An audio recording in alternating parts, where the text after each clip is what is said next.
The meeting will begin in 1 minute. The meeting will begin in 1 minute. Thank you.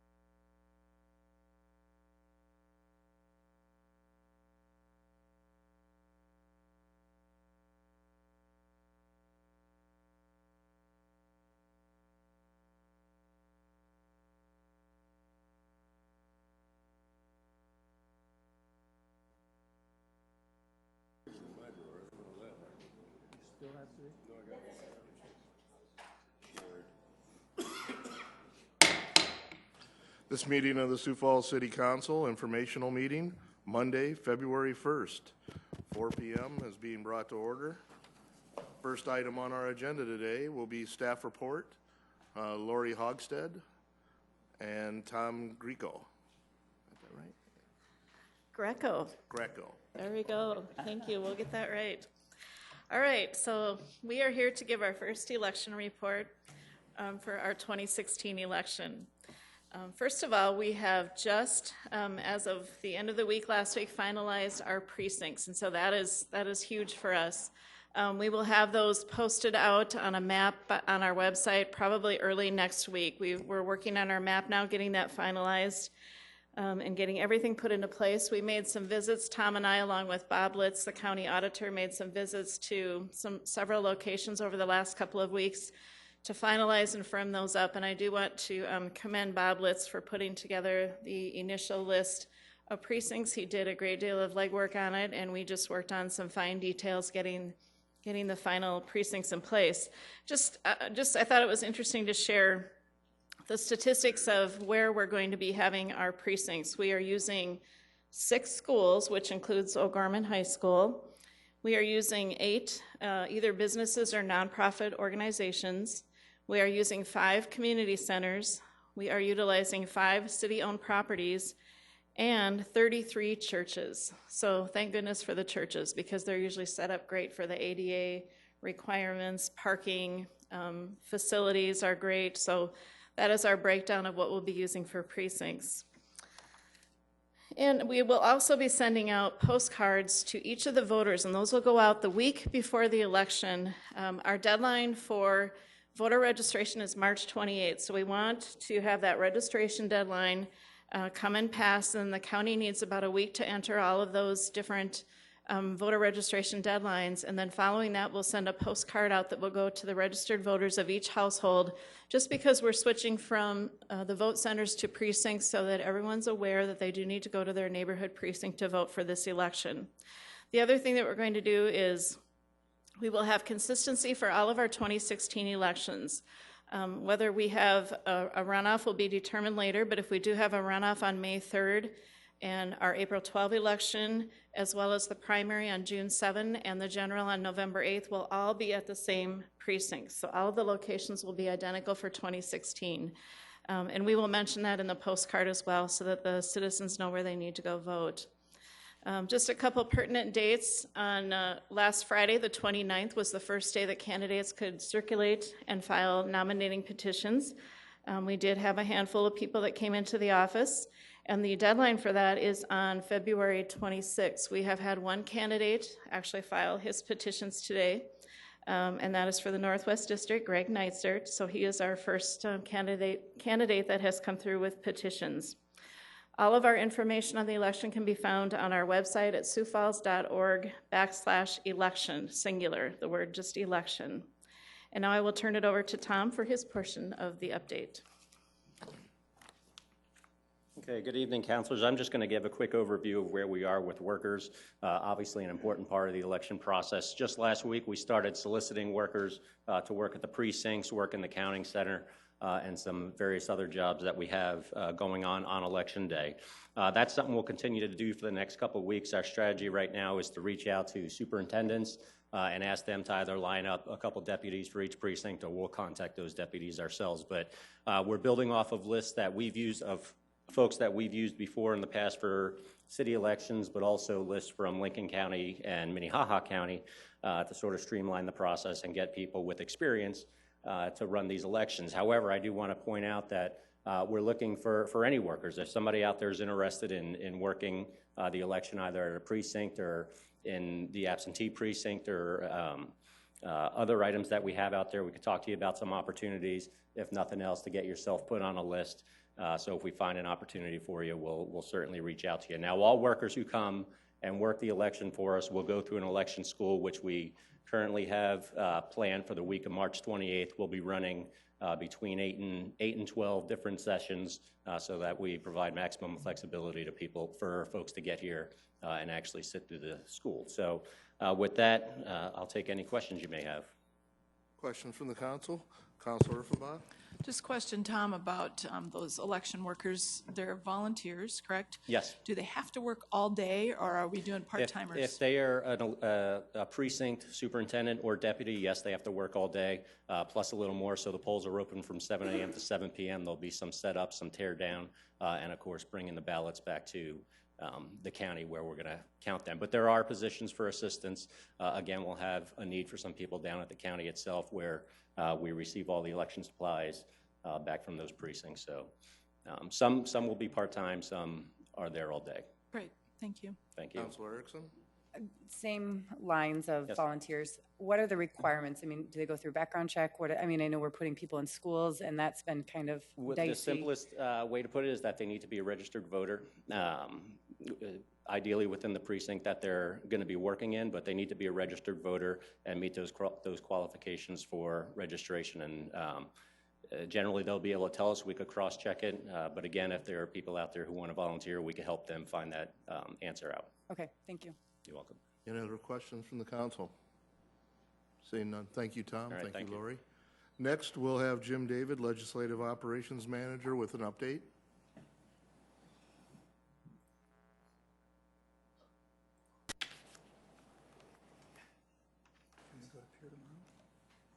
Good afternoon, Jim David, Legislative Operations Manager.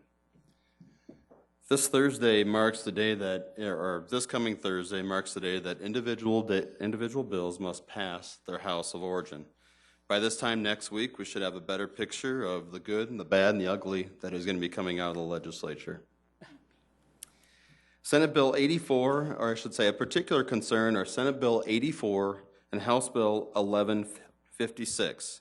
These are identical bills that would require municipalities to pay for judicial and law enforcement expenses based on a city's population within the county. Municipal taxpayers will be required to reimburse counties for the total cost of the judicial system, court-appointed attorneys, county jail, and youth detention centers. Under this bill, the county would continue paying for the state's attorneys, the sheriff, and countywide law enforcement. A committee date has not been scheduled on either bill. Senate Bill 105 would institute a county half-penny sales tax from January through July. Revenue from the tax could only be used for constructing, renovating, and/or improving courthouses and jails, similar to the municipal penny for infrastructure. The sales tax must be approved by voters and is project and time specific. No committee date has been scheduled. This bill follows an earlier attempt to impose a general county sales tax. That bill was defeated in committee 10-2. The alcohol beverage tax is currently split between the cities and the state, 25% and 75%. Originally, Senate Bill 2 reallocated the tax revenue into thirds between cities, counties, and the state.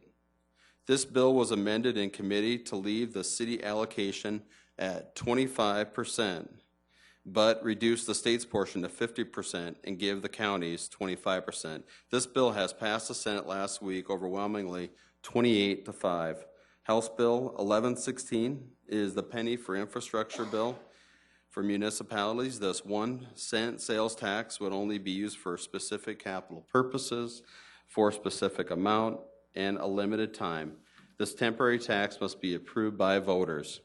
Last year, this proposal was approved by the Senate but narrowly failed in House State Affairs, and a subsequent motion to smoke it out on the House floor narrowly failed. House Bill 1116 awaits a hearing in House taxation. Under current law, alcohol must or can be consumed in front of an alcohol licensed business if more than 50% of its revenues derive from the sale of prepared foods. House Bill 1092 removes the 50% requirement. House local government approved this bill 9-4. Originally, House Bill 1066 increased the notice period for public bodies from 24 to 48 hours. House local government amended the bill to apply the 48-hour notice to state boards and committees. The bill passed 13-0 in committee. House Bill 1102 would allow an extra 15 or 45 days for complicated bids. This proposal, which was supported in the Council's legislative priorities, is scheduled for hearing tomorrow in House Local Government. And House Bill 1091 is a bill that would allow transportation network companies to operate in the state of South Dakota. Within the bill, it does exempt TNCs from the state's commercial licensing requirements. As I stated earlier, Thursday, February 4th, it marks the day that individual bills must be introduced. February 5th applies to the committee bills. And then on February 24th is the last day to pass bills out of the committee's House of Origin.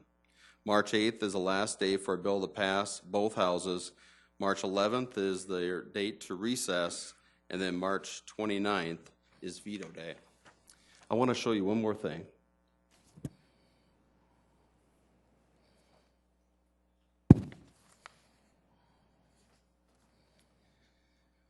February 4th is that last day to introduce individual bills, but you do have bills such as this.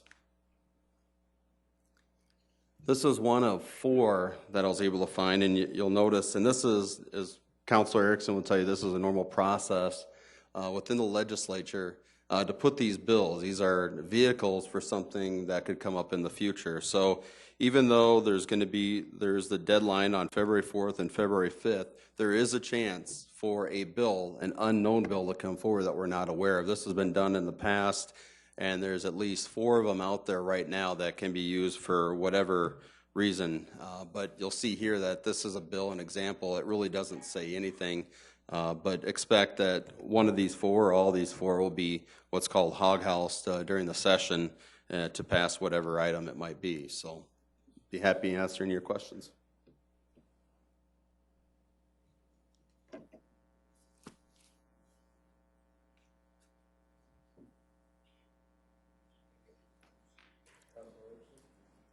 Just based off what Jim was saying about the vehicle bills, there's always the risk as well that any bill that has not passed can be hog-housed as well. And so that's something definitely keep an eye on, and I know the Municipal League does keep a close eye on that. But at any point, if there's a bill that can be used as a vehicle, if there's a title that somewhat matches, there's some specific rules, but those can always come up as well. And it is a normal practice. It is somewhat frustrating when you're anticipating something you don't like coming forward, but it is also a tool at the last minute to come together, and economic development tools have been proposed at the last minute and made a positive impact. But it is a little dicey at times because you're just not sure what's coming forward. So thank you for your effort in putting this together and keeping us informed.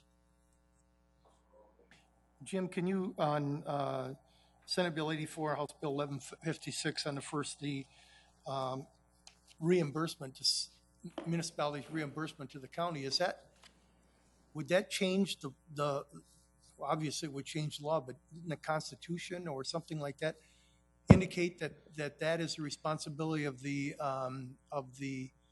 counties and not responsibility of the municipalities? Yeah, well, the counties will still implement. The county would still own the jail. The county would still, the public defender's office would continue to be in the county. It's only of how it's paid for, and that's what's being changed. The Constitution or the constitutionality of that proposal, as far as I know, is not one of the arguments that the municipal will use to defeat the bill. The argument that's being used in opposition to both these proposals, one of them originated in the county interim committee this summer, but that it's double taxation for city residents, and that not only will they be paying the county taxes to fund some of these other items, but then they'll be funding county operations through their municipal taxes, their municipal property taxes. So double taxation seems to be the argument that will be used for both these bills. I'm not, and maybe Councilor Erickson knows this, I'm not exactly sure why two identical bills were used on both sides. They go to different committees. One goes to an appropriations committee, the other one goes to a local government committee. So maybe there's a strategy there for these bills, but we'll see what happens. I know the Municipal League is very engaged in these two bills. So. Thank you. Councilor Erickson. Sometimes the reason why they do that is if it fails the House or the Senate, then they still have that other tool out there to maybe amend it just a little bit to be able to get it still passed in the fashion they want it to be. So oftentimes you'll see two bills being introduced that are identical if it's that big of an issue to one particular group. I know economic development is always one that has similar bills. I believe there was two very, very close bills when I was there in regards to texting and driving, one in the Senate, one in the House. Same as I think also for the roads and bridges. They were identical kind of. So it's just another avenue. If you don't get it passed the first time, you try a second time because you're at such a limited time for deadline. So. Any other questions from council members? Jim, is this something that you're keeping up daily on with the Municipal League, especially those bills that we don't quite know what they're... Yes, and in fact, I know Yvonne sends out a weekly email newsletter, so I receive that, several, and the administration does. If none of you are receiving that, please let me know. I'll make sure you're added to that list. But Yvonne and I, we do keep in contact. In fact, we just were trading some texts earlier today. Then I know that within the attorney's office, they are also actually tracking some of these bills. So there's multiple ways of tracking it, and we continue to do so. Thank you. Oh, Councilman Jameson. Just as a note to the rest of the group, I serve as your representative on the Municipal League Board. We have a meeting tomorrow. And if you'd like, I could share your strong support for Senate Bill 84 and House Bill 1156 if you'd like. But I should assure you that the Municipal League is set to fight this completely. It's no secret that the county is grasping at every dollar they can find or grab. The Municipal League has done everything they can to participate and help them in some fashion, but not to the extent that they would like. So they are trying all avenues to try to find more money. This is just one other one. But the Municipal League is all over this and will protect the cities. But if you have any other comments, know that I'll be at that board meeting tomorrow, and let me know what you're thinking. Thank you. Any other questions, comments? Okay, we'll move forward. We have an update of the Land Use Committee meeting on Tuesday, January 19th. Councilor Kiley? Yes, the Land Use Committee met again for the second time addressing the right-of-way, also known as boulevards.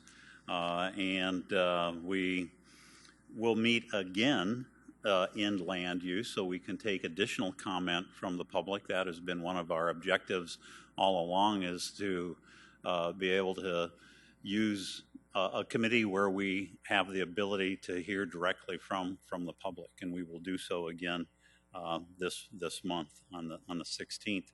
But this time around, Mark Cotter, Director of Public Works, Matt Tobias, who's a Code Enforcement Officer with the City of Sioux Falls, presented first as to what direction we are moving in. And let me just briefly read from our minutes from that meeting, because I think this captures well what we are trying to do with the right-of-way.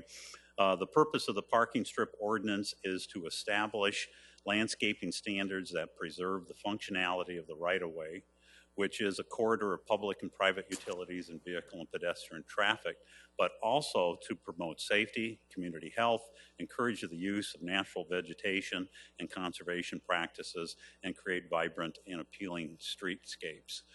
We've been listening to public input, and we've been incorporating much of their comments into the proposed ordinance, which will be closer to ordinance form here this coming meeting in this month of February.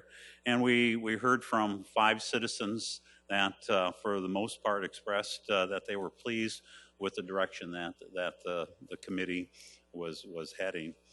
And if anybody was absent from that meeting, they can search the city website.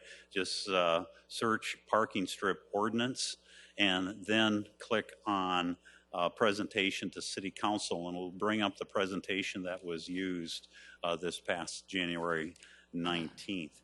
Also, if individuals have comments that they would like to make, because we asked for other recommendations based on the direction that we're going, and we asked for public input, they may call Matt Tobias at 367-1896. Okay. Thank you for that update, Councilman Jameson. I just wanted to add in, as a member of the land use, that months ago when this item was brought up, I had received some pretty staunch opposition to our approach to changing the ordinance. And from some of those people that felt like any change was a bad change, and even enforcing the current ordinance would be bad. Through this process, and with Rick's gracious leadership as the chair, the process has been taken very slow and methodical and very receptive to public input.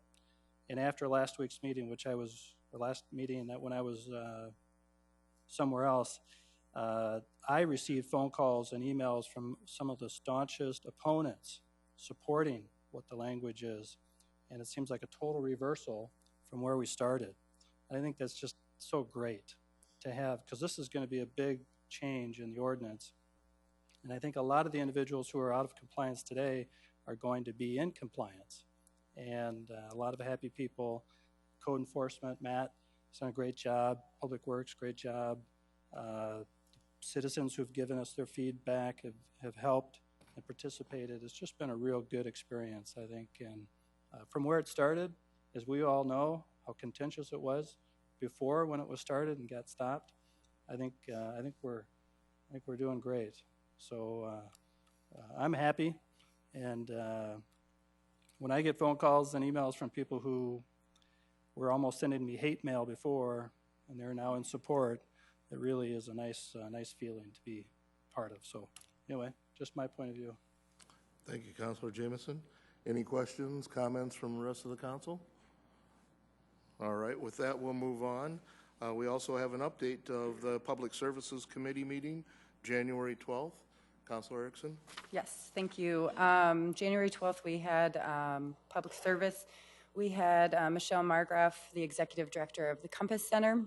Compass Center just provided an overview of their organization and reviewed what they do in our community. They are advocates for both sides when an offense happens in regards to domestic abuse. So they are there for the victim as well as the offender in anger management. They are given a small amount of money through the police department, and so I thought it was important to have them come and highlight what they do in our community for us. The second presentation was the South Dakota Board of Massage Therapy. Jennifer Staley, the Executive Director, came from Peer to give an overview of this. I know we've all been contacted in regards to things happening in our community and potential concerns.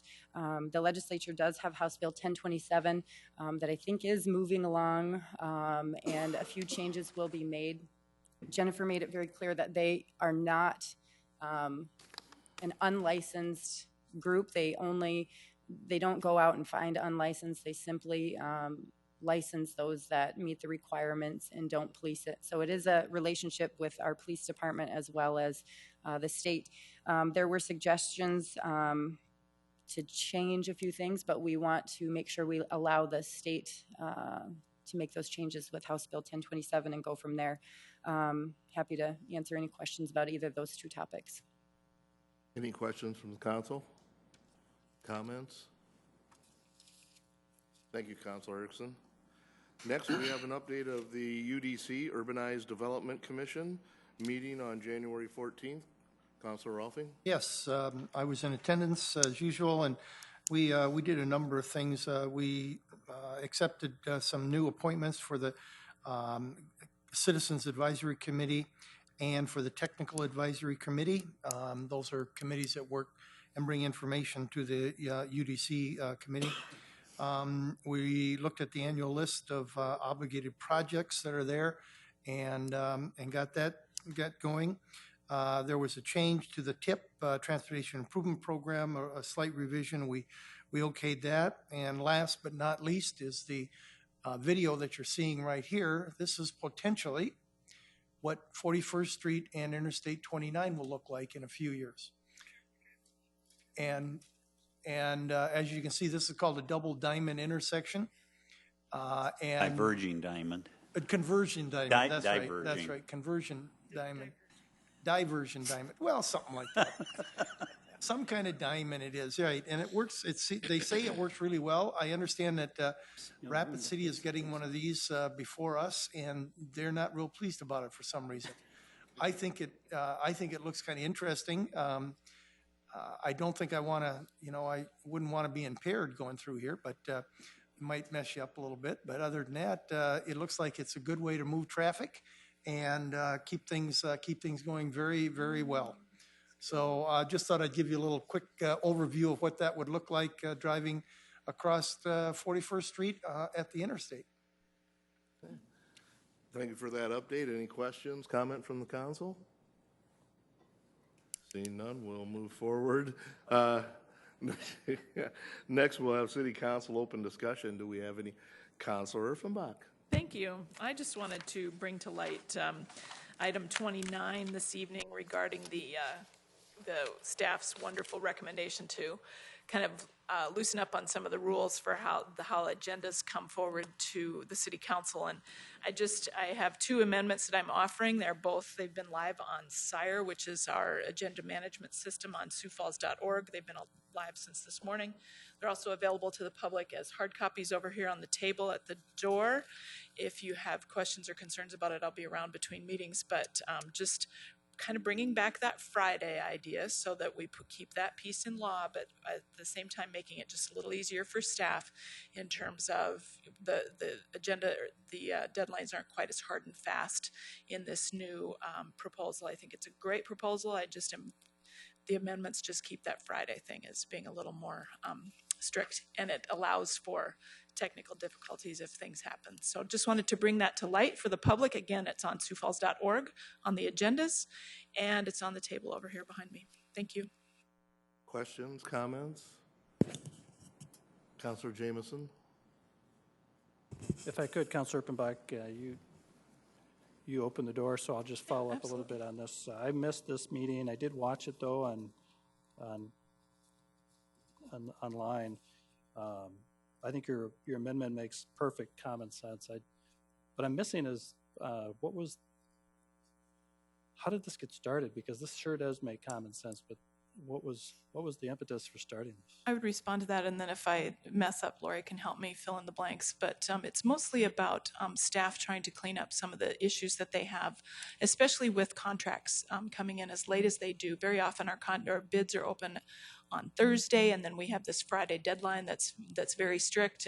And so what staff intended to do was to take that out of ordinance, not have the weight of law, but make it a policy, a City Council policy, which is fine. But the place where we got kind of hung up, and it's one of kind of my pets as well, is that we want that as much of the agenda live on Friday as possible. And we did have citizen feedback on that evening, Councilor Jameson, and it really was, and I agreed with that idea that, Friday's a really good time. It gives us as council members a chance to do our homework, but then this amendment also allows an opportunity for adding things to it. If they do open those bids on Thursday and they just don't get them to the agenda by Friday, there's really time yet on Monday, and we're still within the realm of the current state law. And it would still allow us to do the business of the city in a more efficient way. So it really did come from staff as just housekeeping kinds of things, and we had some reaction to it, and it'll be fine. It's all going to work out great. Thank you. Councilor Staggers, did you have a question? No, I don't. But I don't know, does anybody else have any other questions, Michelle? Please go ahead, sir. Okay. Recently, I got a phone call from a constituent, and this constituent was rather upset because of her concern about paratransit.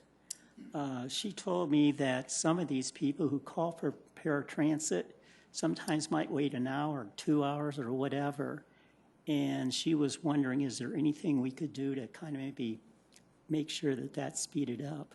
And I was just wondering if we could maybe have the people in charge of paratransit come before the council and just kind of let us know their perspective, and to make sure that we don't have these people that use it just waiting and waiting and waiting and waiting.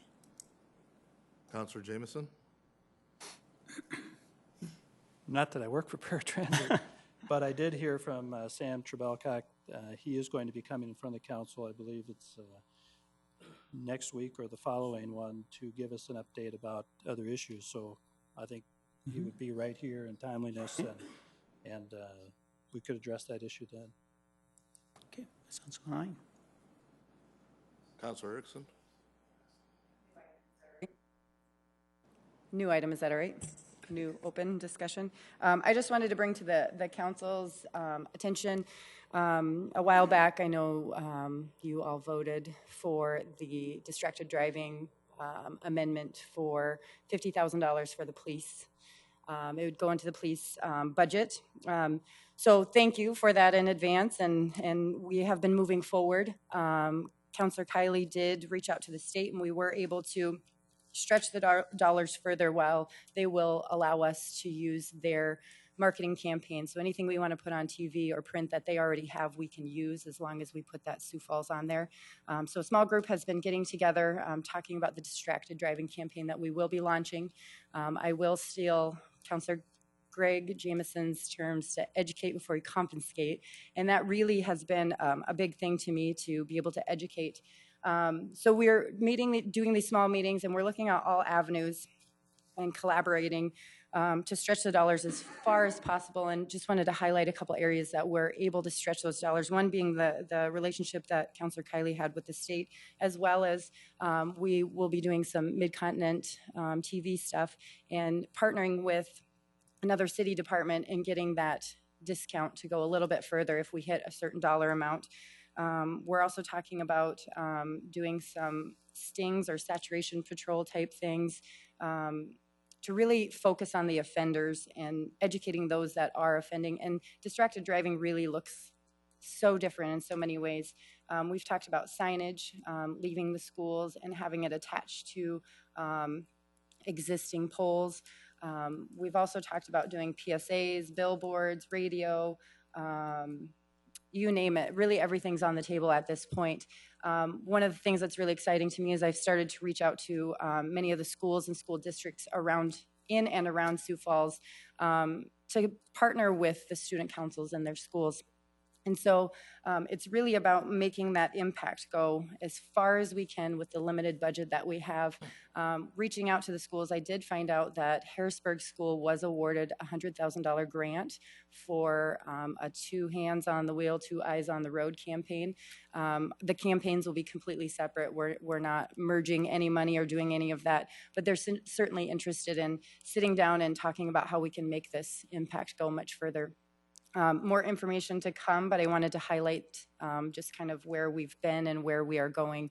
We'll be back in front of the council, probably doing an informational when we have all the details ironed out, and kicking it off May through that September timeframe is what we're looking at. So thank you. Any questions? Happy to answer. Councilor Kiley.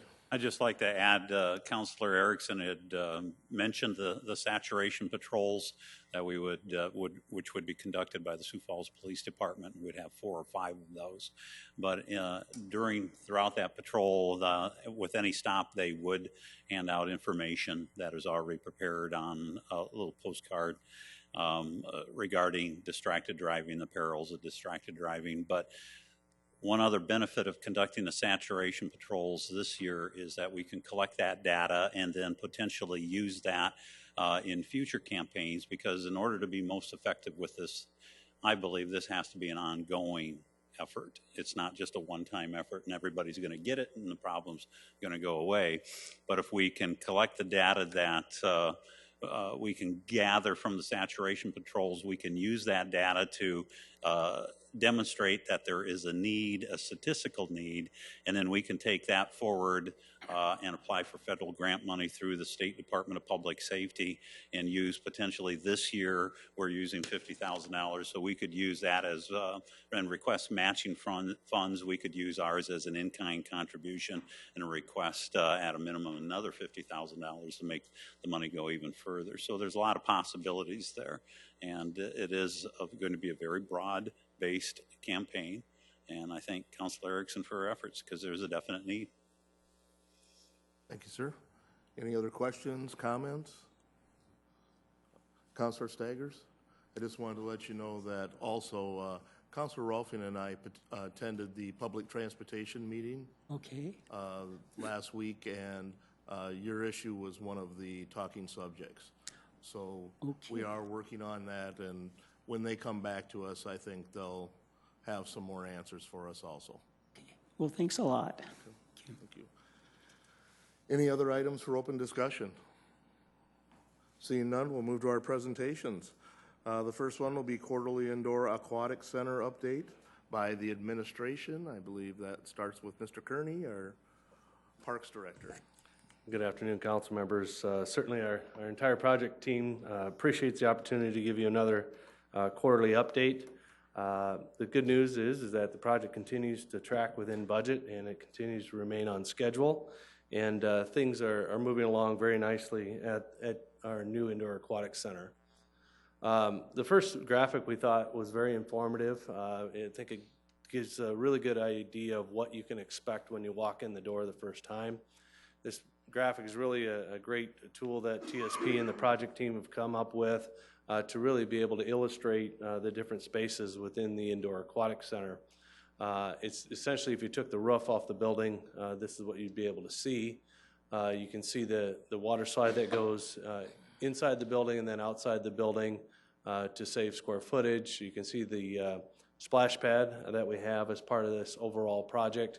And thanks for your support for those additional dollars to do that.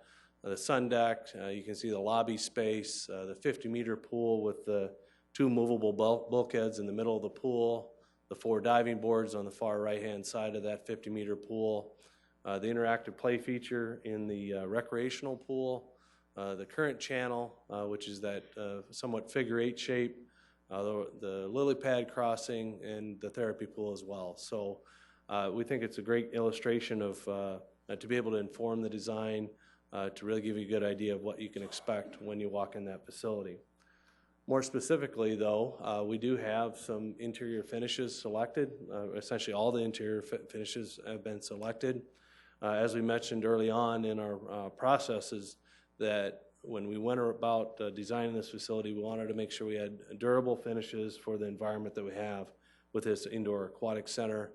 It's a high humidity environment, lots of water, going to get in a lot of different areas, and so to have those durable finishes to suit that environment were really important. The photograph on the left is a water slide that splashes down into the rec pool, and then on the photo on the right is that interactive spray feature that are really going to be popular, especially for the younger families, and the younger kids are just going to have a ball in that area. As it relates to the main walkway in the lobby in the Indoor Aquatic Center, the photograph on the left is essentially the view of the lobby itself. We do have a TV in the lobby. We have an electric fireplace that would be nice for folks coming in off the sledding hill. We'll also have seating available for people to consume their concessions while they're at the Indoor Aquatic Center. And then you notice the counter on the right is the service counter for the actual concession area. The photograph on the top right is a picture of the multi-purpose room. That particular configuration is just set up for a typical meeting. You can see there's a kitchenette on the back side of the wall there, very similar to what we have at our community centers. And then we're going to have a multi-purpose flooring in there as well. And then the picture at the bottom is really the front counter where you would scan your barcode to get into the facility. The doorway on the left would take you into the recreational pool, into the therapy pool area as well. And then the doors on the right that you see the family walking into, that is the main corridor that goes back to the locker rooms and allows you access to the balance of the facility. A little bit more as it relates to the interior views that you'll be able to take in at the Indoor Aquatic Center. The picture on the left is a diagram of what it would look like from behind the fixed seating for the 50-meter facility. You're essentially sitting on that upper platform, and then you would walk down to get into the seating. And then the picture on the right is basically looking the opposite direction. And so you would be able to look out over the recreational pool as well from that same elevated platform. And then you would also have seating in that area so that if you wanted to watch your child in swimming lessons or whatever it might be, you certainly be able to do that, or actually watch both, take in both sides of the aquatic facilities. As you remember, we have a great partner in Midco for the naming rights on this facility.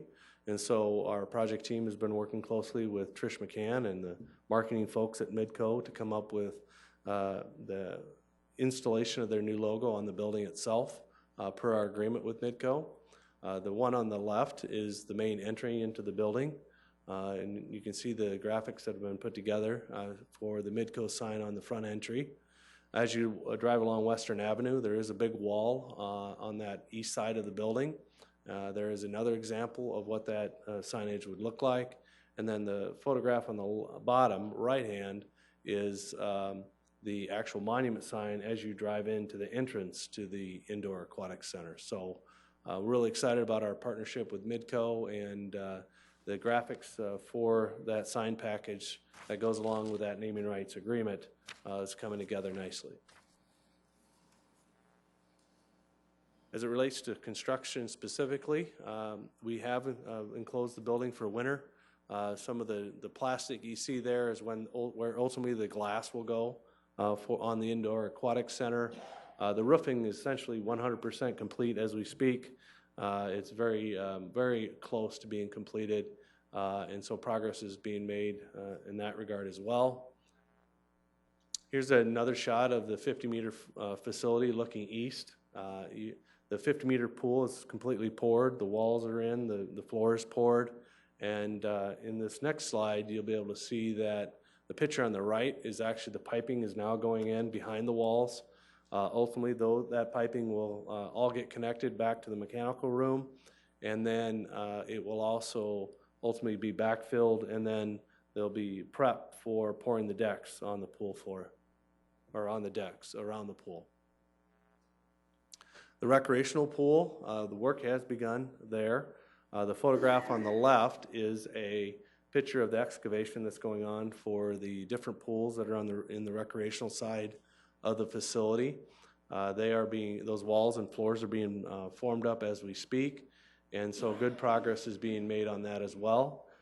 Prior to the excavation, the contractor has gone in and painted the ceiling out so that we're not trying to paint it over the top of the pools themselves, and so that has been accomplished on the recreation side.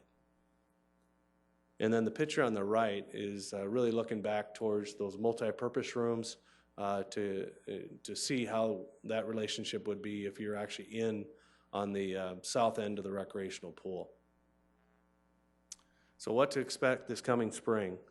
The recreational pool will get constructed. The mechanical and electrical systems will get installed. Interior finishes begin during that same time this spring. And then as soon as the weather permits, the parking lot, the site improvements, the park improvements, those will all get started and be ready to go by the time we hit the fall grand opening time frame for the Indoor Aquatic Center.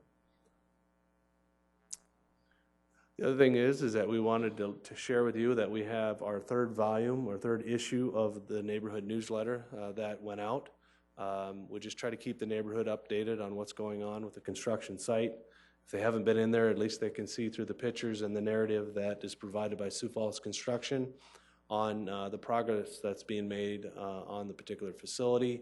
And then I would also share with you that we are planning to do public tours this coming spring. Just a reminder about the webcam that's available for the general public to take in at siouxfalls.org/webcam. That is a nice feature for people to be able to kind of keep the tabs on what's going on at the project site. And now I'll turn it over to Tracy to go over the financials through the end of December. Tracy? Thank you, Dan. Thanks, Don. Good afternoon.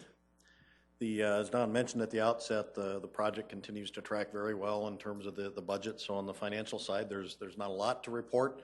The project funding, and these numbers are all through the end of 2015. The project funding, of course, has not changed since you appropriated some additional dollars last fall for the splash pad. So that remains the same.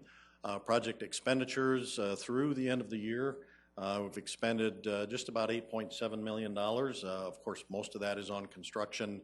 That represents a little over a third of the total budget, so we've got a little less than 2/3 of the budget remaining to be expended, and as that certainly indicates, there's a lot of work yet to be done, and look forward to making the next update in a few months. I think you'll see those numbers change quite drastically as we hit spring and really pick up the pace on spending down that budget.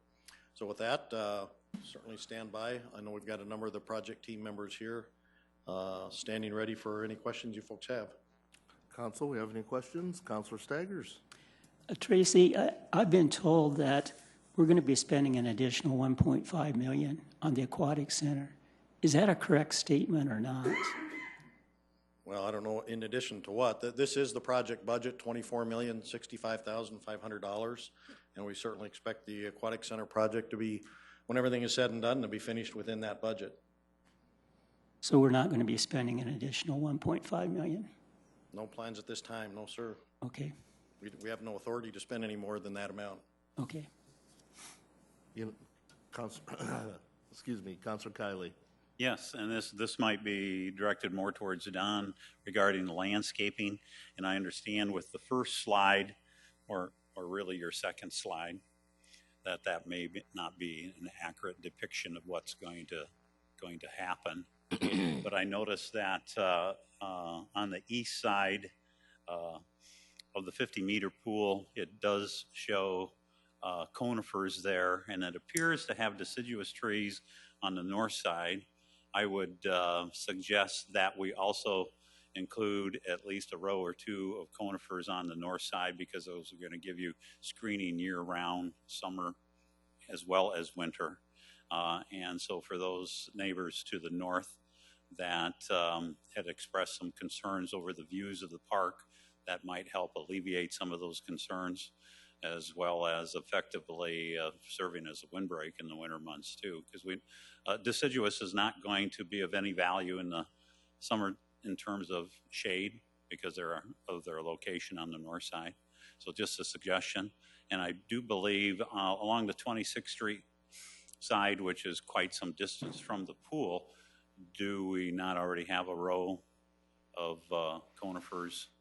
There are quite a few, especially on the south side along 26th Street, but then also between the VA hospital's property and our property is quite a row of coniferous trees at So just a suggestion that we make those conifers instead of in lieu of deciduous trees. Incorporate the deciduous further into the park. Yeah, and take the landscaping piece with a grain of salt. That's essentially not the final look that we're looking for. It was just kind of mocked in at this point, but thank you for that feedback. Assuming that this work is going to begin in the spring. Correct, yes. Thank you. Appreciate that. Councilor Offenbach? Thank you. Don, I don't know, it was a couple weeks ago, I think, during public input where we heard about massive changes in the lobby of the Aquatic Center. And so now we have pictures of the new fireplace and those kinds of things that we didn't necessarily know about. Can you talk a little bit about, again, we're under the construction manager at risk process. Can you talk about how we haven't changed the amount of money that we're using and the building isn't any larger, but can you talk about how those amenities have been able to be, we've added those in as we've gone along. Can you talk about that process a little bit? Yeah, I think Kendra and or Tony are probably better suited to do that for us. Thanks. Kendra Simmons, my Special Projects Manager. So thank you, Councilor Erpenbach. Like any project, we hire our architect and engineer to draw the plans, and then they submit them over to our construction manager, who's been working with us from the beginning to help price and ultimately get to guaranteed maximum price number, which gets us to our budget. And as we go through design and as we start through construction, small things start to change. It's just like when you build a house, you develop plans and you get into the framing of the house, and then you're like, oh, let's do this too. This will be more efficient. It's still within the constraints of the budget. These are natural changes that occur in a project this size of these many hundreds of sheets of drawings. The changes specifically with the lobby where you see the fireplace and you see some of the brick or the tile around, those are things that we always wanted to have, but we call those alternates because if the project's not going well, we wouldn't spend the money to do that. We would still want the lobby there, but we wouldn't spend money on a fireplace or we wouldn't spend money on the tile surround. And so what Sioux Falls Construction does is they carry those as alternates, and as the project progresses, then they say, okay, can we bid this out? Is this what you want? And we talk to our architect, we look at where we're at in the stage of the project, and we said, yes, that makes sense. So that's probably some of the comments that were maybe you're referring to, Counselor. Thank you. I think it's one of the conversations that's starting to bubble up in the community, and I've been a strong supporter of a construction manager at risk from the beginning, the first time we started talking about it. One of the conversations that's bubbling up in the community is that those what if conversations that you have aren't necessarily public under construction manager at risk. And so this would be, I think you've just laid it out perfectly for me in terms of, I get it, but we aren't having public comment on each of those individual things. Sure. The alternates, though, do become part of the bid process. When Sioux Falls Construction goes out and solicits bids, those alternates are listed because what they want to do is secure them up front. If they do decide, it's a lot easier to secure the price before we decide to do it versus going back for a higher cost later. So they are part of the overall process that Sioux Falls Construction or a construction manager does when they go out and solicit the bids.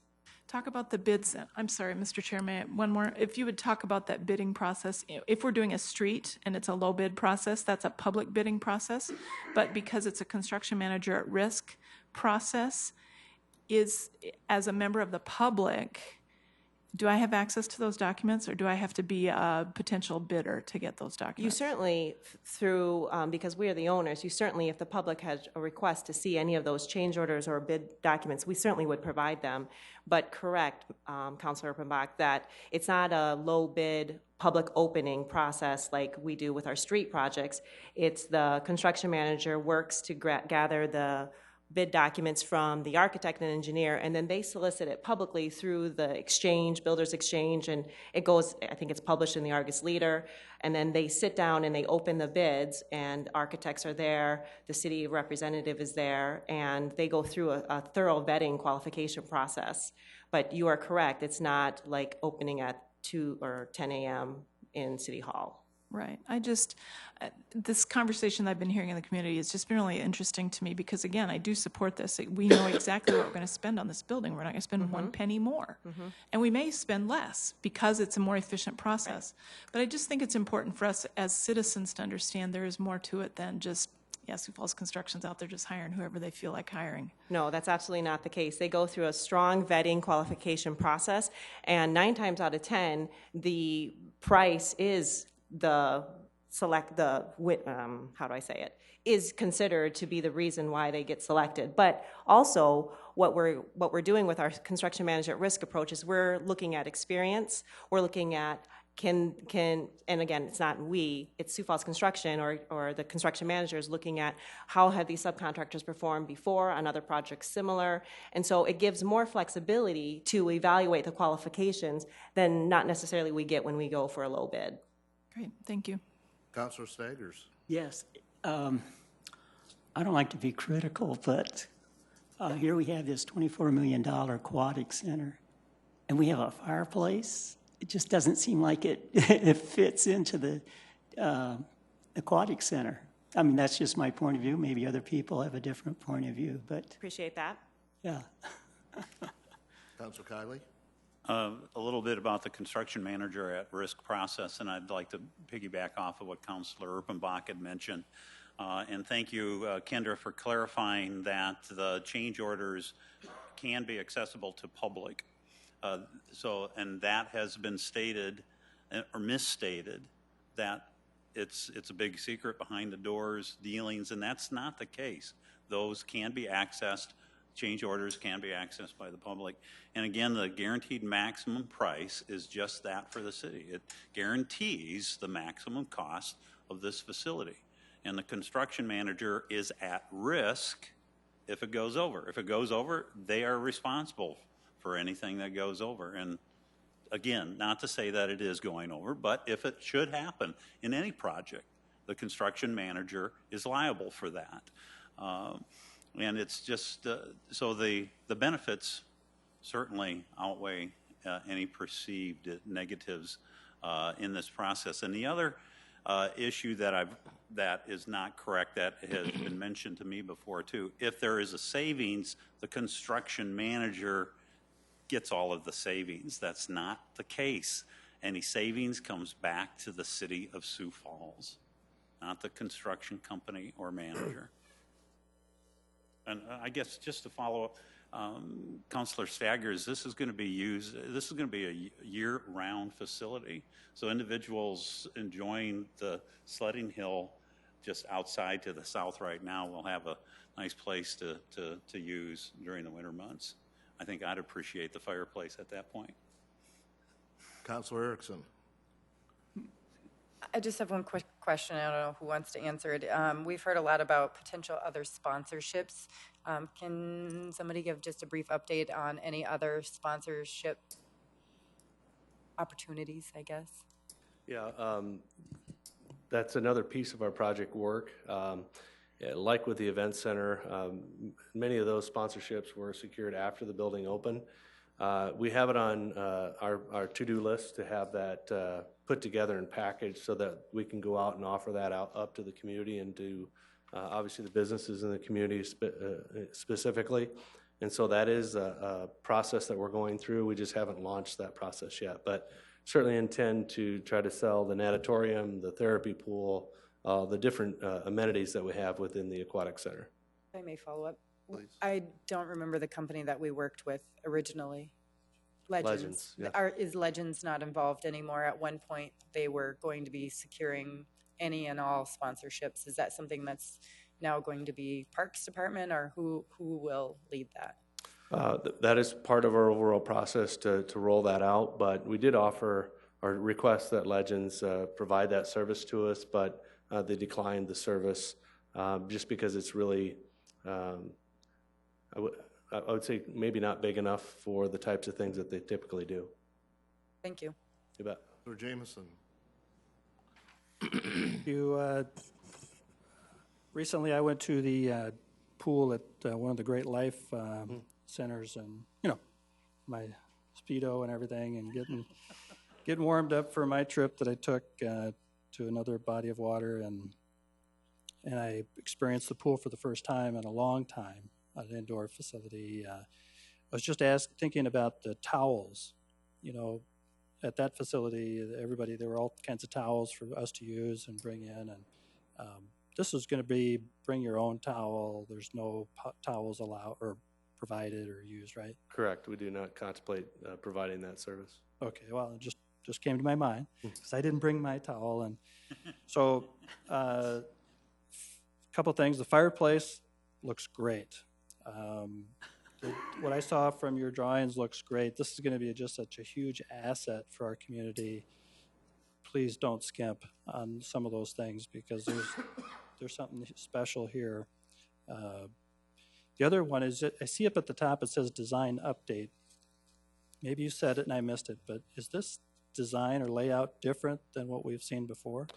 You know, I think the layout is very similar to what you've seen before. I think the things that we're trying to highlight there is that we have this citizen committee that's helped us with amenities, layout, floor plans, color selections, tile selections, and so this is a pretty good example of what those things would look like if you walked in today, walked in when the facility opened. If I could,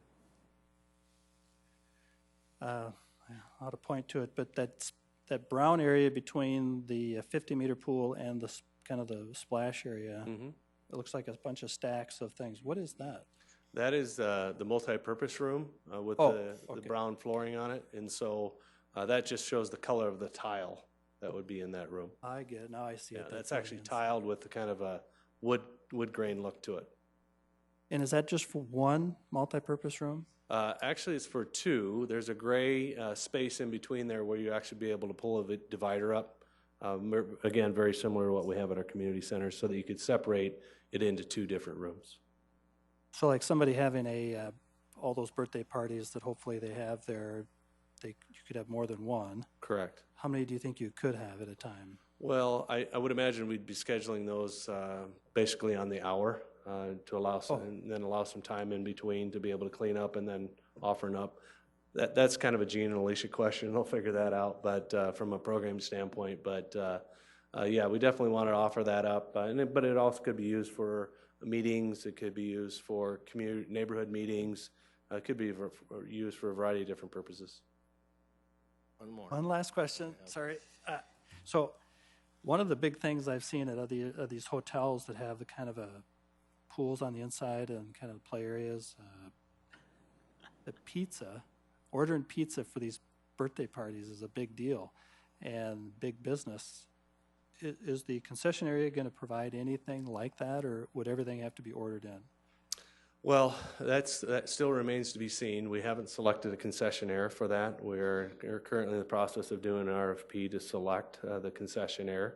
And so it could be part of their service that they provide to equip those birthday parties, but it also could be just something that's brought in as well. Okay. Councilor Karski. Thank you. And thank you, Councilor Jameson, for an image that will be difficult to remove from my head. Don't need pictures. First of all, I love it. This is beautiful. I mean, and it's right in the middle of our community. It's in a neighborhood that's going to benefit. Our entire community is going to benefit. I love the splash pad, the tanning area. I mean, I can just see moms out there. This is going to be great. It's going to be great. Councilor Staggers, I agree. You know, when you look at, if you put out there, Sioux Falls is putting a fireplace in their indoor pool. It makes no sense. I mean, it really doesn't on a perspective like that. But I know that when I was involved in the process that, we wanted the bathrooms by the front door and we wanted the concessions by the front door because I was just out there last week. That sledding hill, I mean, is huge. There are hundreds of kids there on a busy day. And to have that available to them to come in and warm up and to have the concessions there, I think it's great planning, and I just want to thank you guys for doing it. And like I said, yeah, if you look at a swimming pool in a pool or a fireplace in a pool, it doesn't make sense, but I think we did something right there. So thank you. Thank you. Councilor Offenbach. Councilor Karski, as a mom that raised kids in that neighborhood, even though we lived very close to where this pool will be, it's a long walk to the bathroom in your own house when it's 4 blocks away. So this is a great gift to that neighborhood. And you're right, there's hundreds of kids there anytime when there's snow on the ground. So this is a wonderful facility. I do have one question to add to that. It came from Councilor Erickson, actually, but I would like to, can you give us a comparison on the splash pad? Talk about the splash pads that we have. How will this be about the same size as Pioneer Park? Will it be smaller, larger? I would say it'd be slightly larger. I don't actually have the square footage of both in my mind, but I would say it'd be slightly larger than the one that's at Pioneer Park. There's a lot of concrete in this picture, but in terms of splash nozzles or whatever, do you think there'll be at least as many or maybe more? As the one at Pioneer. At the one at Pioneer? Yeah. Yep. Okay, good. And there's some that you won't see because they're actually in ground, and so they're bubblers and sprays that come out of the actual concrete itself, so it's not a above ground piece of equipment. Cool, thank you. You bet. Any other questions from the council? Statements? Comments? Okay. Don, I do have a question. With the money that the council allocated to make sure that we could build that splash pad, how has that also helped select some of the amenities, the change orders that have happened in this facility since then? Well, certainly at the time we did that, I think it was back in August, September timeframe. We're a lot farther along now than we were at that time, and so I think we advised the council at that point. We felt like we needed to have the additional dollars to be able to move forward and get the splash pad installed. Certainly, we are still running within budget to be able to do some of the things that we're talking about doing. And then Kendra alluded to the alternates that we have on that list. We still have some alternates that are on our list that we have not elected to do at this point. But we're trying to get further along in the project before we make any decision on those, but certainly has provided greater appropriations to be able to deliver a really good project. Thank you. You bet. All right. With that, we'll move on to our next presentation, 2015 Workforce Development Pilot Program Update, and we'll start with Mike Gray.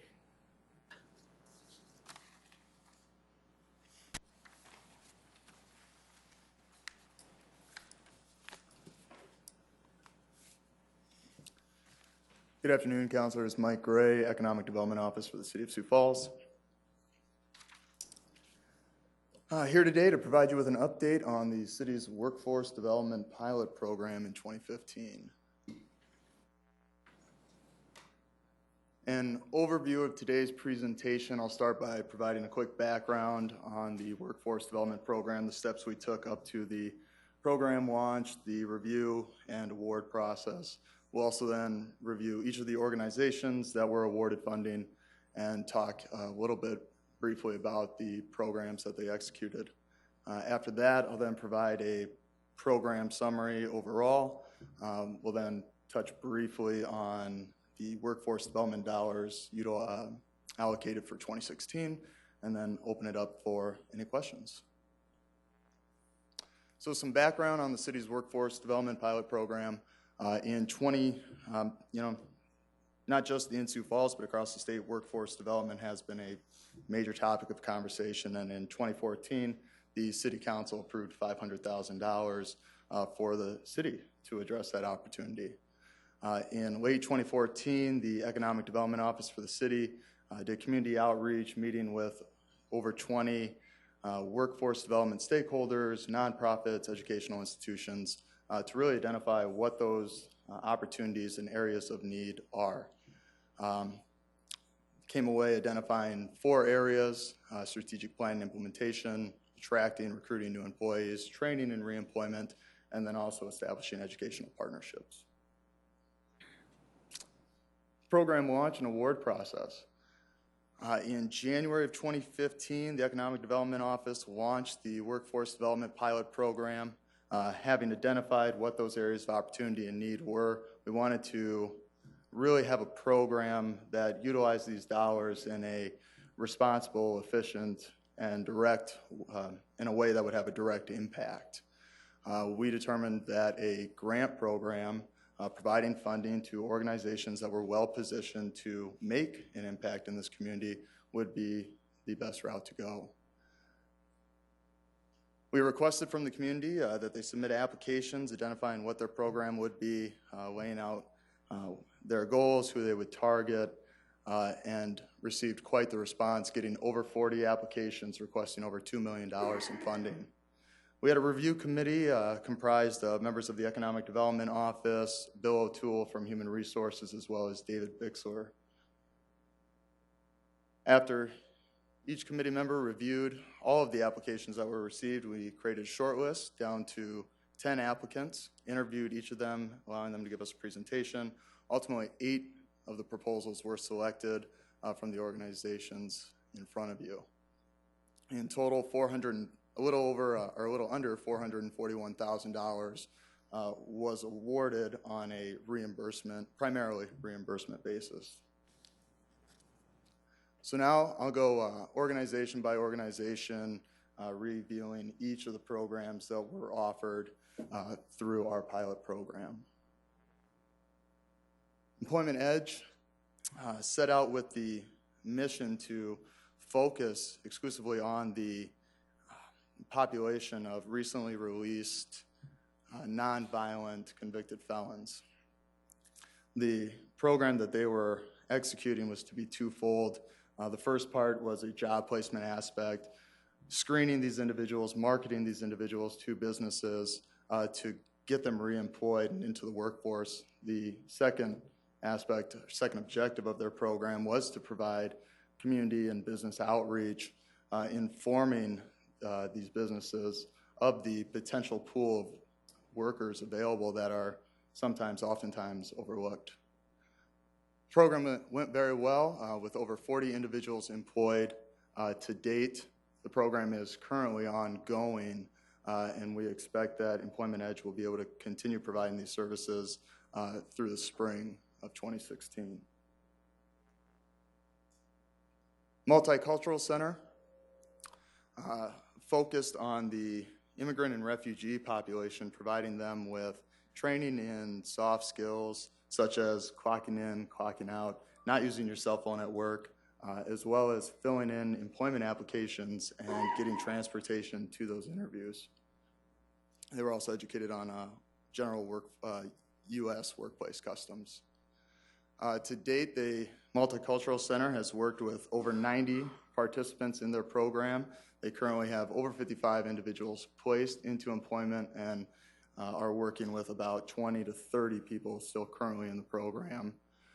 This program is ongoing, and we expect this one to run through into the summer of 2016. Training Solutions Institute also focused on the immigrant and refugee population. The difference between their program and the Multicultural Center is that they would also provide training in certain skill areas such as forklift certification, Class B CDL licensing. Training Solutions Institute also provided situational awareness training, which is the U.S. workplace customs, as well as clocking in, clocking out, soft skills. They have 35 participants enrolled in their program, which is currently scheduled to be completed later this month. As you can see, the total anticipated cost there is just under the amount awarded. I call that out because we'll have a few programs coming up later in the presentation that also utilize less funding than what we had originally anticipated. Forward Sioux Falls, I think a lot of you will be aware with this program. Back in 2015, Forward Sioux Falls assembled a task force that was worked in conjunction with the consulting provider Market Street Services to develop a strategic workforce action agenda and also implementation guidelines. Through that process, the Sioux Falls community has benefited with this workforce action agenda that really details out areas of need, areas of challenges, and then areas of opportunity for us to really advance or improve the workforce situation here in Sioux Falls. This proposal was a joint proposal between 3 different organizations: the Home Builders Association of the Sioux Empire, the Associated General Contractors, as well as the Sioux Empire Manufacturers. The $50,000 in funding that they requested was also matched on the state level. The funds provided would be used to procure these trailers, which would then be outfitted with various tools or simulators and made part of a larger program known as the Skills Dakota program. The way the Skills Dakota program works is on a check-out, check-in basis for the mobile trailers. The trailers are available to various organizations, educational institutions who want to be able to provide training for either students or current employees. One example I'd like to share that the mobile trailers have been utilized was last December. Southeast Tech was able to utilize the carpentry trailer and allow their students to work on I believe it was a shed for active generations. So the students were able to construct that shed using the tools provided through this trailer. The Sioux Empire Society for Human Resource Management planned and executed a community-wide workforce development conference. Over 115 individuals were in attendance, primarily human resource individuals as well as small business owners, easily representing over 1,000 employees in the Sioux Falls area. The highlight for this, for me, I attended the conference as well as spoke with many people after it, was the panel sessions. And there is an interest in this community for more opportunities for a platform like that where businesses can sit down with educational leaders to talk about corporate and education partnerships, to talk with companies who have executed effective internship programs, and then also really just learning better the non-traditional recruiting resources that are available out there. Another highlight with SHRM is that this conference came in at a much more, at a lower cost than what was anticipated. In the end, only $15,811 was reimbursed to SHRM.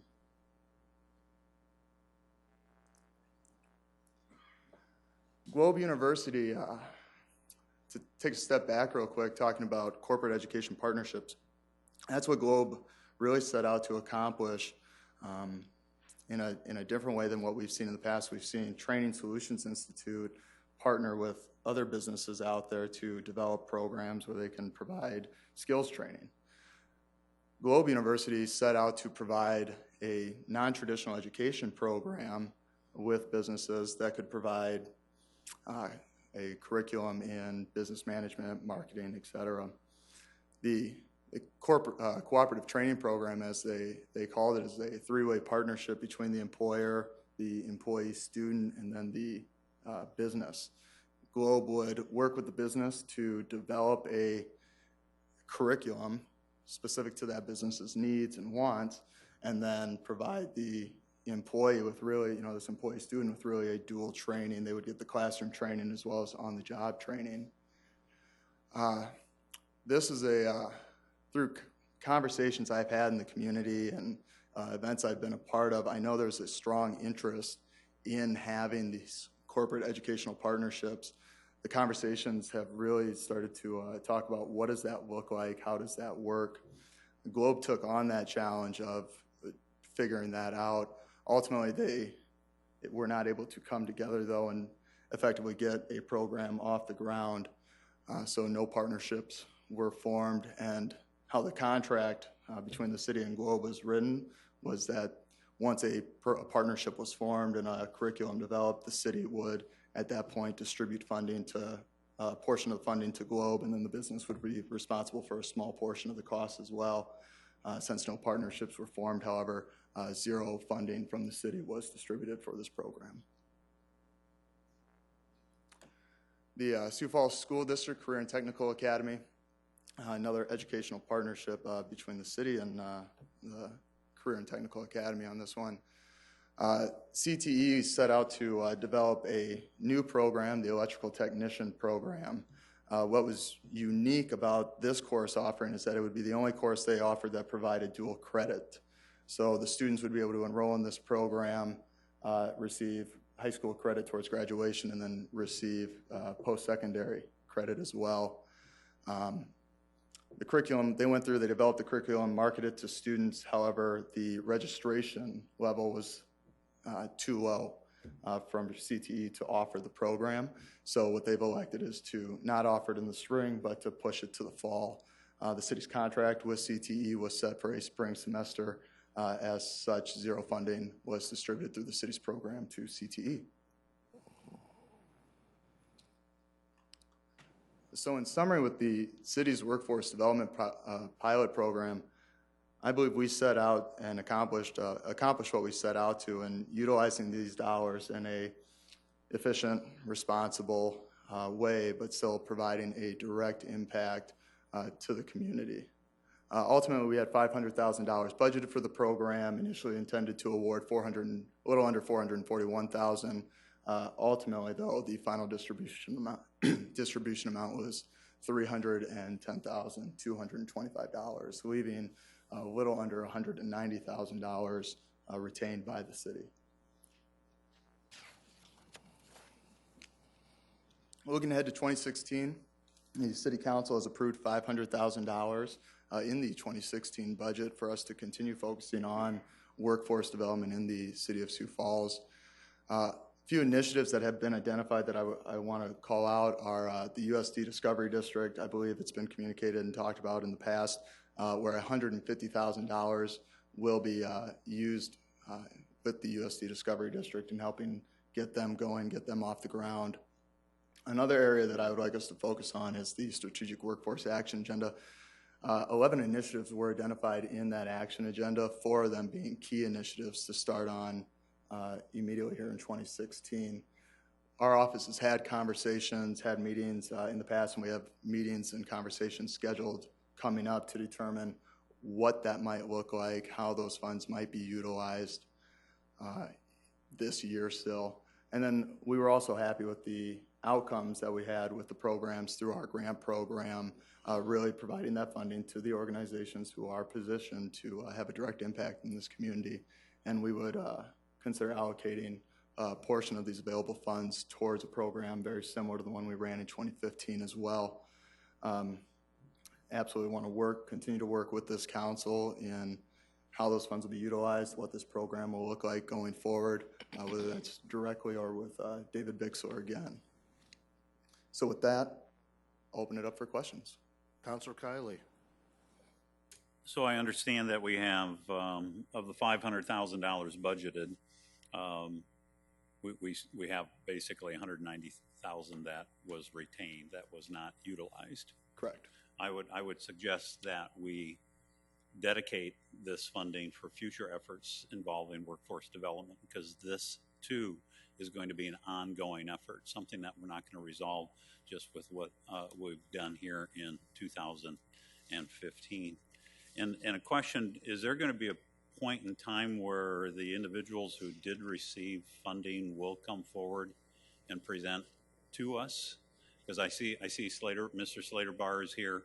I'm only assuming he's here so that he could address any questions we have about their efforts. But was an invitation presented to the other recipients to be present this afternoon? We did not extend an invitation. We notified them that we would be having this presentation.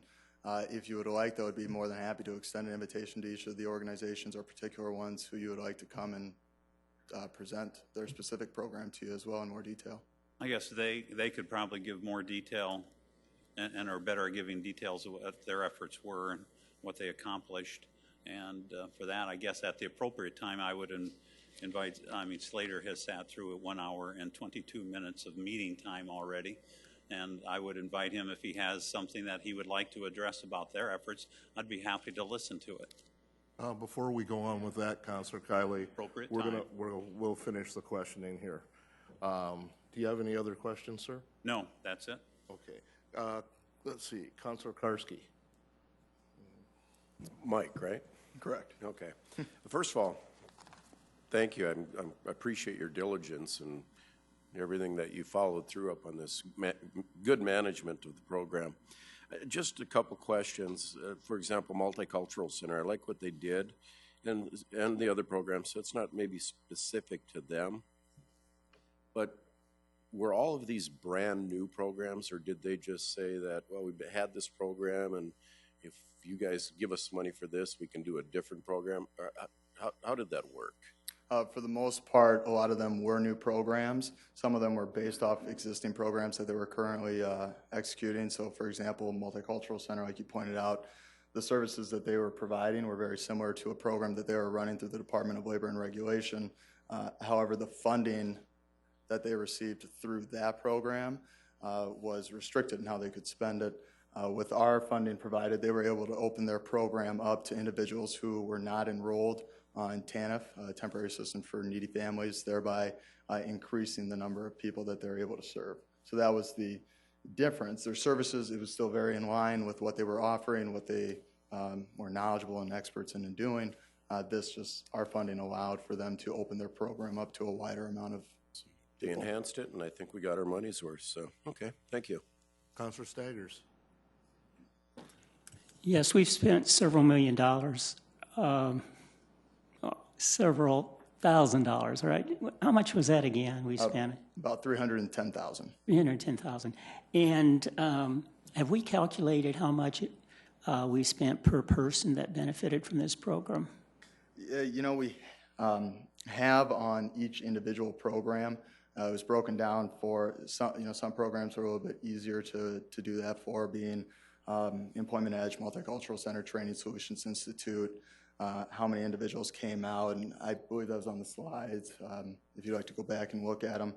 Other ones, that's a little bit of a harder number to calculate because the mobile training labs, they get used at a job fair that has over 500 people that come in and view the trailer and get educated on the trailers being available for those purposes. They also get checked out and used by educational institutions, private businesses here in town for training events. Forward Sioux Falls with the Strategic Workforce Action Agenda, that is an agenda that's going to benefit the entire community. It's literally a roadmap for how we can progress and meet the workforce development opportunities moving forward, trying to gauge that impact on a per person level. A little difficult. Well, the programs that you mentioned, you did calculate this for some programs. What kind of numbers do we have on that? Absolutely. So with Employment Edge, flip to my notes. With Employment Edge, they were just under $500 per placement. With Multicultural Center, they were about $637 per placement. Now, I'd like to point out that both of those programs are ongoing. We expect to see the employment numbers increase, and we'll have to see just how much that increases and how that impacts the per participant funding. So be aware that that number is subject to change. With Training Solutions Institute and the advanced skill training that they provided, their number is at about $2,800 per participant. That number should be about finalized with the amount that has been distributed to them and the program enrollment and participation in their program with how that worked out. I would like to point out with that number, that is a total cost. That's the $99,000 divided by the 35 people they worked with.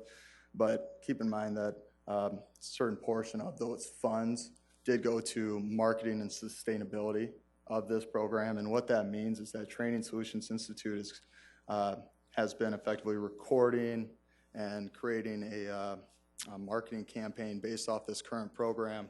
They plan to go forward in the future using that material to market to other private businesses to encourage more programs happening like this, showing them here's how the program works, here's the effectiveness we had, and seeing if there would be interest in them creating a corporate educational partnership.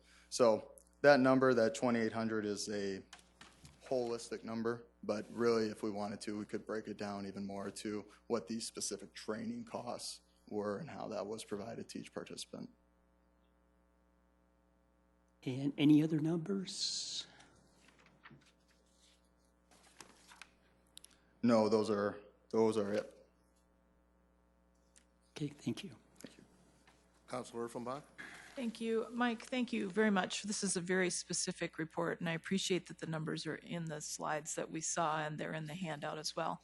I think that the numbers are important, that we certainly need to look at how much we spent, but we're still calling this a pilot program, and we are encouraging more of a long-term participation in this. And so I hope that the council tends to look at this more as an investment in the long term and not just what did we spend this year. I think the overall benefits we'll see them for years to come. And so I appreciate that this program worked the way that it did.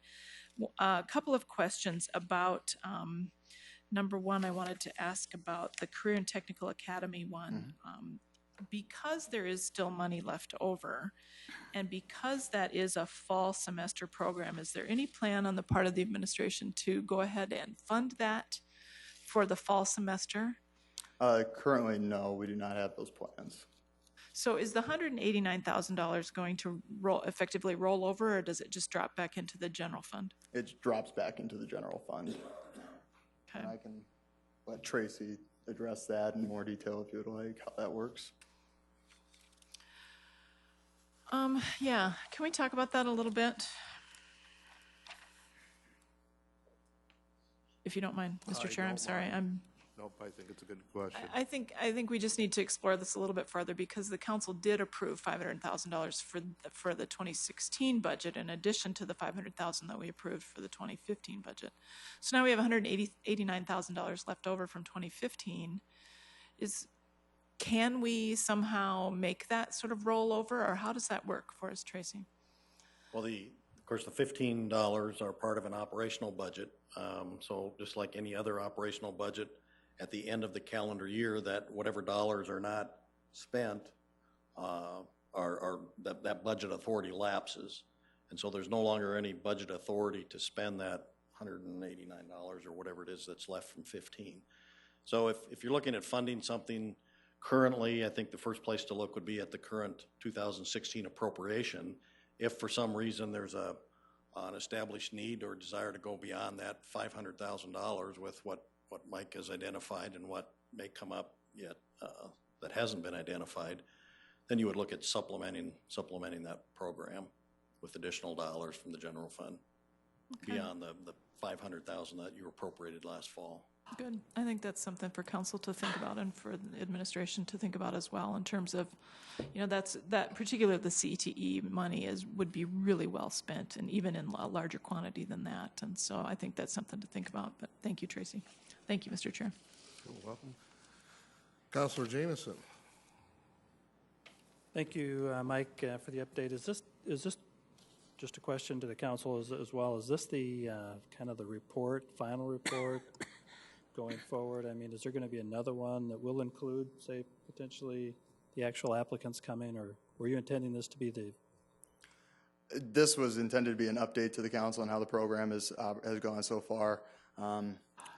We've started getting results in, and I know that the council had asked for us to come back and report those updates once we started seeing results, and we felt we had something significant to report at this time, and that's why we wanted to come and present it to you as it is now, get your feedback.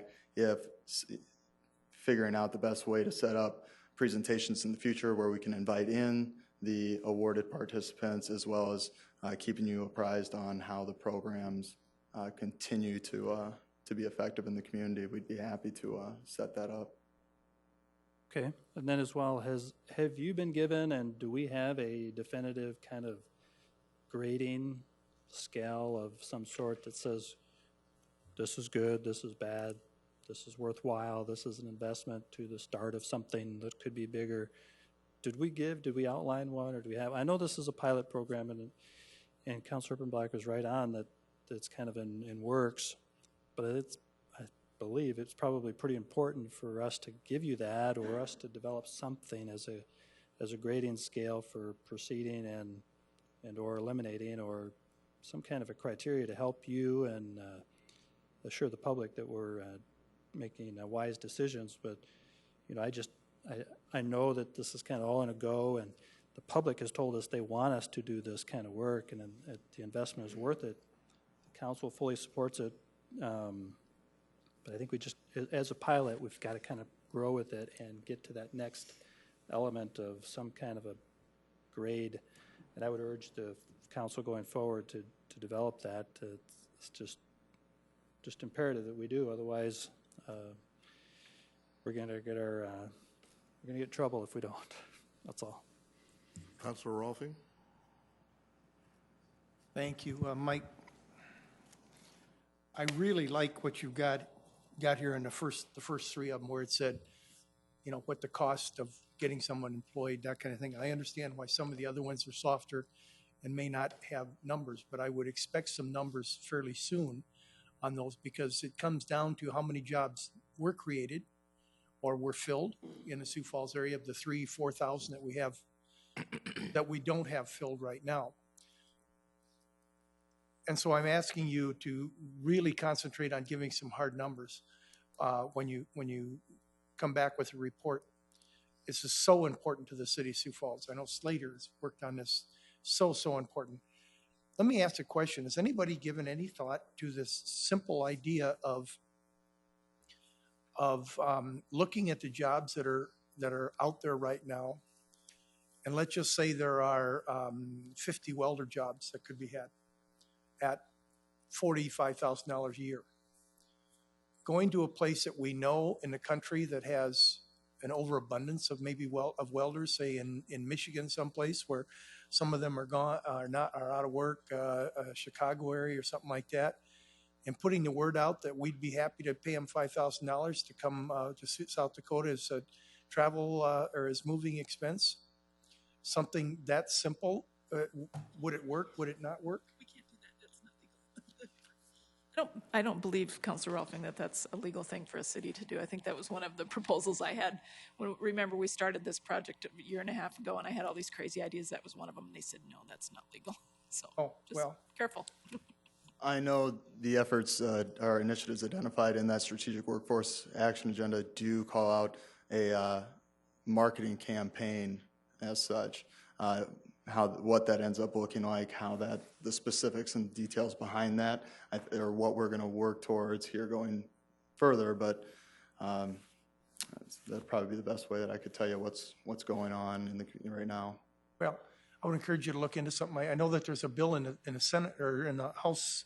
Can't remember whether it's House or Senate right now, that'll authorize local municipalities to waive property tax for a number of years as a incentive, and that might be something that we could use or get behind also. Just ideas.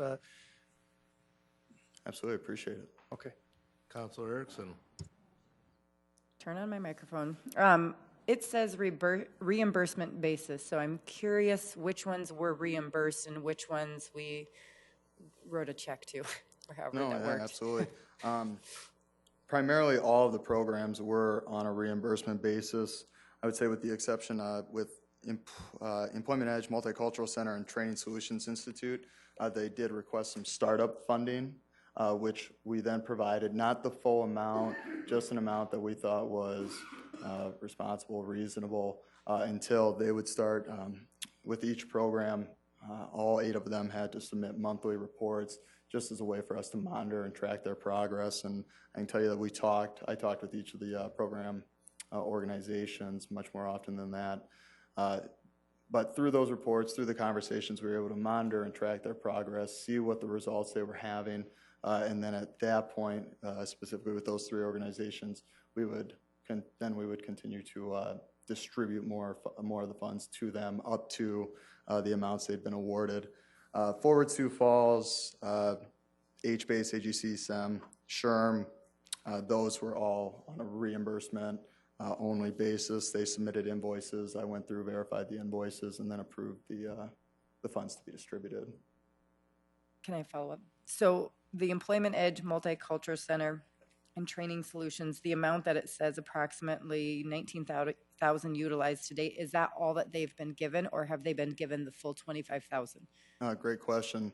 With what Tracy was speaking to earlier, when we got to the end of the year, we had to make a decision. We had to decide, are these programs we'd like to see continue to operate, continue to move forward with, And if the answer was yes, which it was for both of those, we elected to distribute those funds to them, the remaining amounts that you see, so that they could continue offering the programs, continue providing the services to the individuals that they are. It was a balance with the programs that we elected to do that with, Employment Edge, Multicultural Center. We felt that they had had a proven track record and proven responsibility to us over the course of 2015, that this was an investment that the city is worth the city making. That was not the case with other programs, however, where we elected to retain the funds. And keep So will they have to come back and report on those remaining funds that were given? Yep, absolutely. $1,000 is it for Employment Edge, but the Multicultural Center is a substantially larger number that they were given to use for the 2016. So they'll have to come report back. Absolutely. As part of really extending these funds and with the contract, they had to agree to continue to the monthly reporting. So in effect, their programs are still ongoing. We're still operating those just like we were in 2015, where they'll submit monthly reports. We'll continue to make sure that everything is still on track, that they're still getting results. And we have it worked into the contract that if anything were to ever get off the rails, as it were, we have callbacks where we could go after those funds. Thank you. And the last thing I would say is, this would potentially be a great program to go to fiscal. I know sometimes fiscal's looking for things to come to their committee. So, I mean, just offer my 2 cents that fiscal would be a great avenue to maybe be reporting to or have that interaction with. Thank you for your efforts with this. Absolutely. Thank you. Councilor Karski.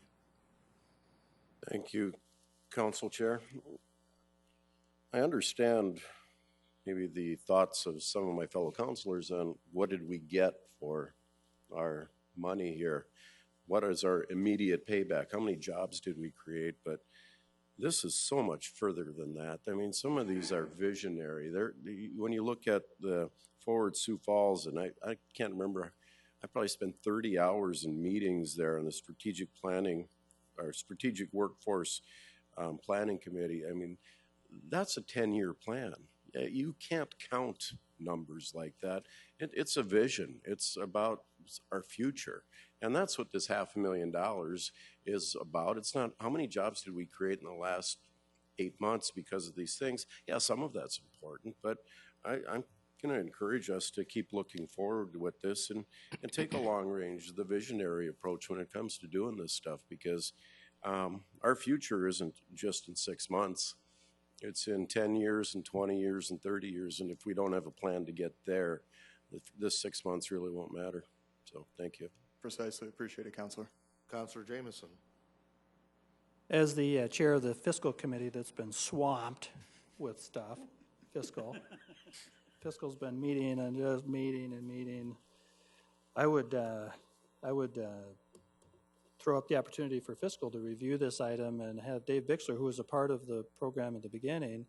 I think with Dave's help, we could probably analyze this just a little more visually for us so that you could actually kind of see the dollars spent, the return on those investments, lay it out just a little differently than the way you've done it, Mike. But I think it would help the council see the numbers, like I think was suggested, just keep track of this a little bit differently. And even though it's not just a numbers thing, like you had mentioned, the return on the dollars, but I think with Dave's help, I think we could maybe have fiscal review it, and I'm sure willing as the chair to have Dave help us do that and present that or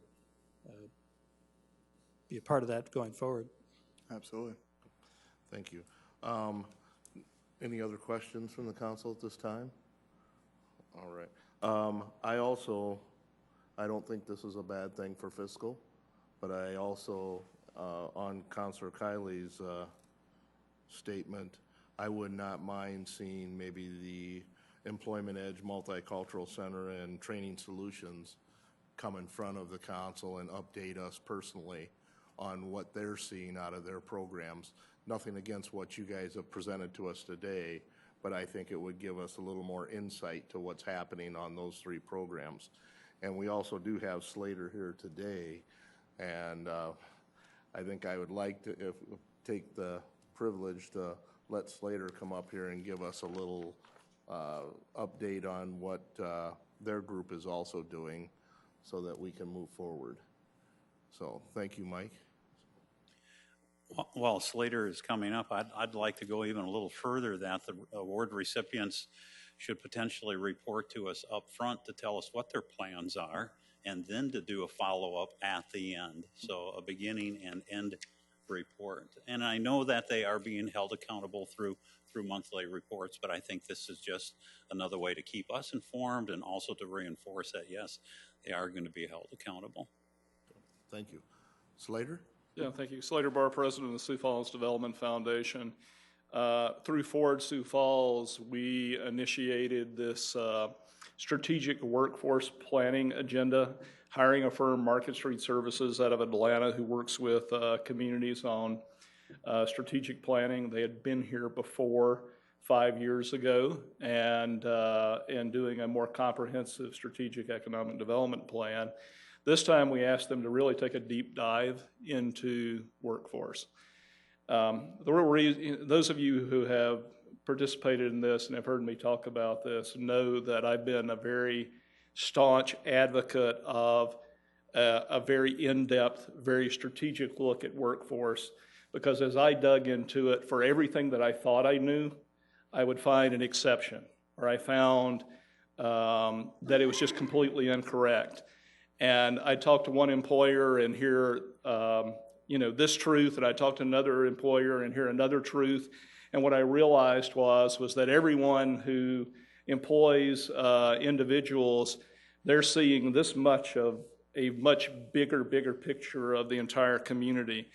So we really dug into it and spent, as Councilman Karski indicated, hours and hours and hours of research and debate and discussion, developing the workforce agenda and a variety of products.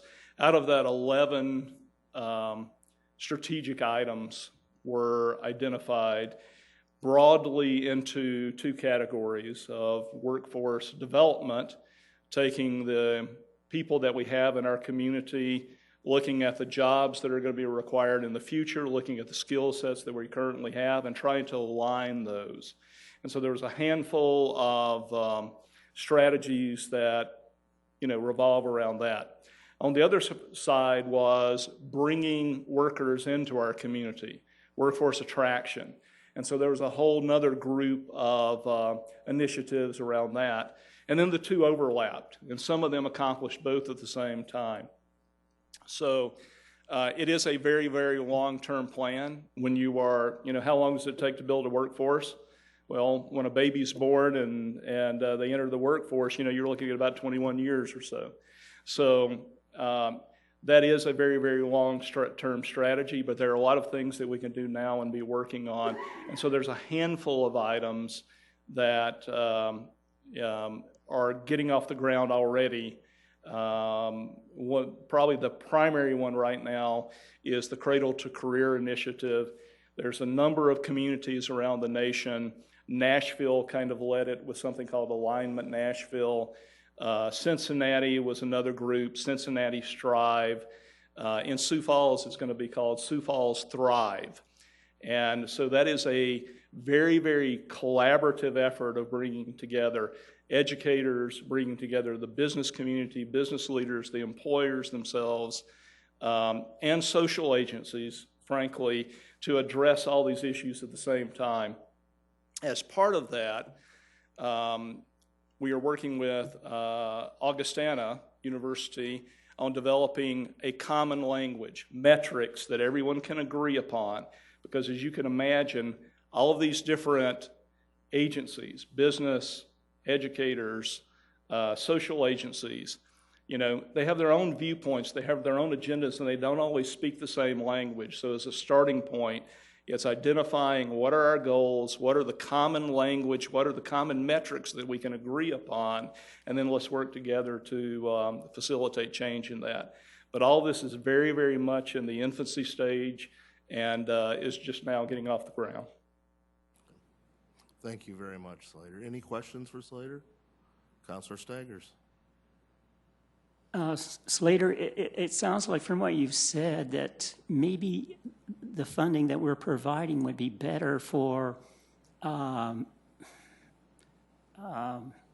well, having conferences or, you know, like you said, coming up with common language or whatever, instead of trying to deal with, you know, providing so much money for, you know, 20 people to get jobs or whatever, that we would deal mostly with kind of academic and, once again, conferences and things like that. Is that a fair statement for me to say?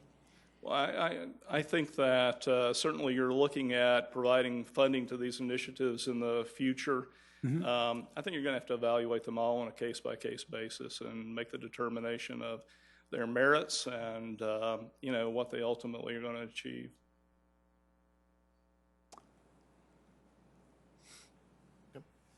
Any other questions, comments from the council? Thank you, Slater. Thank you. Any other discussion points on this? Mike and Darren, I think, thank you for the presentation and everything. Just one thing that I'm looking for, and that is, I see we're talking about existing workforce, maybe underemployed or attracting people from other communities.